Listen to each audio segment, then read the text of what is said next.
आपल्या लोकांची आपली वाहिनी एबीडी न्यूज मराठी। ज्येष्ठ नागरिकांची ऑनलाईन फसवणूक करणाऱ्या दोघांना ठाण्यातील वागळे इस्टेट पोलिसांनी अटक केली असून त्यांच्याकडून 3,20,000 इतकी रक्कम हस्तगत केली आहे। ठाण्यातील एका ज्येष्ठ नागरिकाची 8.5 लाख रुपयांची फसवणूक केली होती। अशाच प्रकारे 60 लोकांची फसवणूक केली असल्याचे समोर आले आहे। ठाण्यातील वागळे इस्टेट परिसरात राहणाऱ्या एका 85 वर्षीय व्यक्तीची नुकतीच फसवणूक झाली होती। त्यांना फोनच्या माध्यमातून तुम्ही आर्थिक फसवणूक केल्याचे सांगून तुम्हाला ऑनलाईन अटक केली आहे।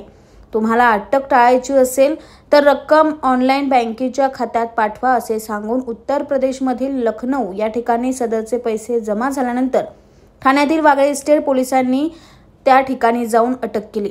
रोचक श्रीवास्तव आणि संदीप यादव अशी नावे आहेत। दोघेही उच्च शिक्षित आहे।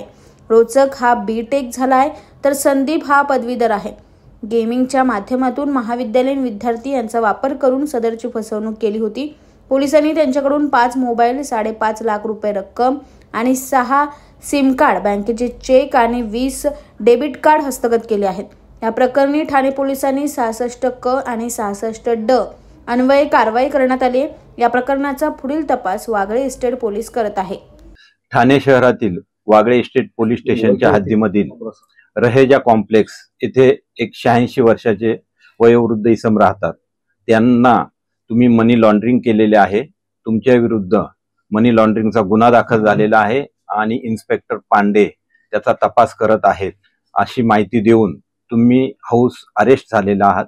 घराच्या बाहेर जर तुम्ही पडलात तर तुम्हाला अटक केली जाईल व ही अटक तुम्हाला टाळायची असेल तर तसेच तुमच्या विरुद्ध निघालेले वॉरंट जर कॅन्सल करायचं असेल तर तुम्हाला आम्ही सांगतो ती प्रोसिजर फॉलो करावी लागेल असे सांगून त्या वयोवृद्ध इसमाच्या बँक अकाउंट मधील 8,65,000 रुपये RTGS करण्यास सांगितले। सदरची अमाउंट त्यांनी RTGS केल्यानंतर सदर वयोवृद्ध इसमाच्या नातेवाईकांना मुलीला हे लक्षात आलं की आपल्या वडिलांची फसवणूक झालेली आहे। त्यांनी वागळे इस्टेट पोलीस स्टेशन येथे संपर्क साधून गुन्हा दाखल केला। वागळे इस्टेट पोलीस स्टेशनने त्या संदर्भात अधिक तपास केला असता हे पैसे उत्तर प्रदेश मधल्या लखनौ येथील एका खात्यावर गेल्याचे समजले। त्यानुसार सदर ठिकाणी जाऊन खात्री केली असता ते कॉलेजचे विद्यार्थी असल्याचं लक्षात आलं। त्या विद्यार्थ्यांकडून त्यांना कॉन्फिडन्स मध्ये घेतल्यानंतर आम्हाला याच्यामधील खऱ्या आरोपींची माहिती मिळाली। ज्या मुलांचा वापर करण्यात आला होता त्या मुलांमार्फत त्यांना ताब्यात घेतलेलं आहे। त्यांना अटक केलं। तिथे उत्तर प्रदेश मधल्या लखनौ इथून ट्रान्सफर वॉरंटद्वारे त्यांना इथे आणून इथे या गुन्ह्यामध्ये अटक केलेलं आहे। सदर आरोपितांकडून आपल्याला गुन्ह्यामध्ये गेलेल्या 8,65,000 पैकी 5,5.5 लाखापेक्षाही जास्त रक्कम ताब्यात मिळालेली आहे। एक सँट्रो कार 8 लाख रुपयाची कार मिळालेली आहे। तसेच सदर आरोपींनी वापरात असलेले दोन्ही आरोपींकडे असलेले 5 मोबाईल्स मिळालेले आहेत। 6 सिम कार्ड्स मिळालेले आहेत।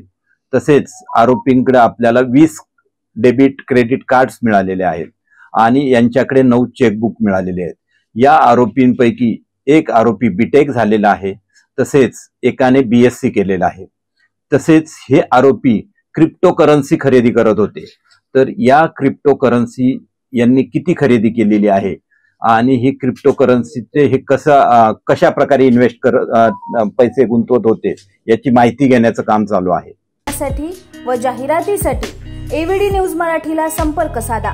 संपादक रेश्माताई दुधाने 9765529008 आणि 9370508280।